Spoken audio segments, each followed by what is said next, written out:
मैं आप लोगों के माध्यम से एक सूचना देना चाहता हूं। पलामू प्रमंडल के लिए काफ़ी हर्ष की बात है कि मार्च के दूसरे सप्ताह में भारतवर्ष के लोकप्रिय केंद्रीय सड़क परिवहन एवं राजमार्ग मंत्री आदरणीय नितिन गडकरी जी का कार्यक्रम प्रस्तावित है और उक्त कार्यक्रम में ही गढ़वा बाईपास का बहुप्रतीक्षित परियोजना का लोकार्पण कार्यक्रम और जो आगे बिंडमगंज तक जो सड़क परियोजना है उसका और भोगू से शंखा तक जो अभी आया है उसका और बाकी परियोजनाओं का शिलान्यास का कार्यक्रम होगा।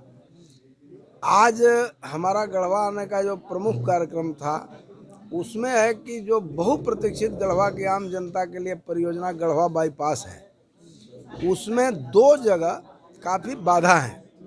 पहला बाधा कब्रिस्तान का है। अब कब्रिस्तान के मामले में मैं आप लोगों को स्पष्ट कर दूं कि कब्रिस्तान का मामला कोई भी दावा उनका बनता नहीं। हाई कोर्ट माननीय उच्च न्यायालय में इन लोगों ने मामला रखा था। जब उच्च न्यायालय में कोई इनका पक्ष में सबूत नहीं मिला और उच्च न्यायालय जब इनको फाइन करने की बात किया तो इन लोगों ने वहां से अपना आवेदन वापस ले लिया। न फिर कोई अपील किया, न नीचे के अदालत में गए, न कहीं कुछ किए।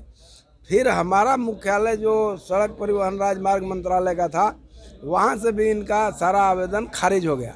कोई भी दावा बनता नहीं। ये राजनीतिक रूप से कुछ लोग राजनीतिक उनको हथकंडा अपना रहे हैं। मैं अपील करना चाहता हूं आप लोगों के माध्यम से कि यह सड़क परियोजना अब इतनी आगे बढ़ गई है, इतनी बन गई है कि इसमें किसी भी तरह का बाधा पहुंचाने का मतलब है कि विकास के मार्ग में रोड़ा डालना, और यह काफ़ी अनैतिक है, गलत है। इसलिए इस पर लोगों को सहयोग करना चाहिए और हमारे जो यहाँ के संवेदक जो काम कर रहे हैं उनको सहयोग करके काम को पूरा करने में सहयोग करें। और अगर नहीं करेंगे तो जो विरोध करने वाले मुट्ठी भर लोग हैं, अगर बहुसंख्यक लोग अगर खड़ा हो गया इसके पक्ष में तो फिर काफ़ी समस्या खड़ी हो जाएगी। इसलिए ऐसा कुछ ना हो, इसलिए मैं अपील करूंगा कि सभी लोग मिलकर के जो थोड़ी सी परियोजना में बाकी रह गई है उसे पूरा करें। और दूसरा कुछ जगह है जो उनका ज़मीन जो है ये है खजुरी में जीएम लैंड है, उसमें 1100 मीटर में हम लोगों का काम बाधित है।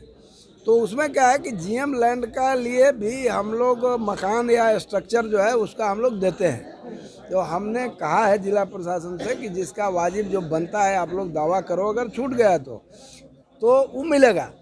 अगर जो नहीं मिलता है तो उसमें हमारा कोई रोल नहीं होता, भारत सरकार का कोई रोल नहीं होता। स्थानीय प्रशासन बाजार भाव तय करता है, उससे डिमांड करता है, हम लोग उसको डिमांड करते हैं, देते हैं। लेकिन इसके चलते अगर निर्माण में बाधा करना यह किसी भी रूप में उचित नहीं है। मैं आप सबों के माध्यम से आम लोगों से अपील करूंगा कि किसी के बहकावे में मत आएं और काम में निर्माण को पूरा करने में सहयोग करें और जो वाजिब उनका डिमांड है तथ्यों के साथ रखें। सड़क बनने के बाद भी अगर उनका किसी का मुआवजा में कमी होगी तो हम लोग भुगतान करेंगे, कराएंगे। और कोई दिक्कत है तो आज मैं गढ़वा में रात में भी रुकूंगा, कल 10 बजे तक रुकूंगा। अगर कोई वाजिब बात है जो नहीं सुन रहा है तो हमारे पास दें।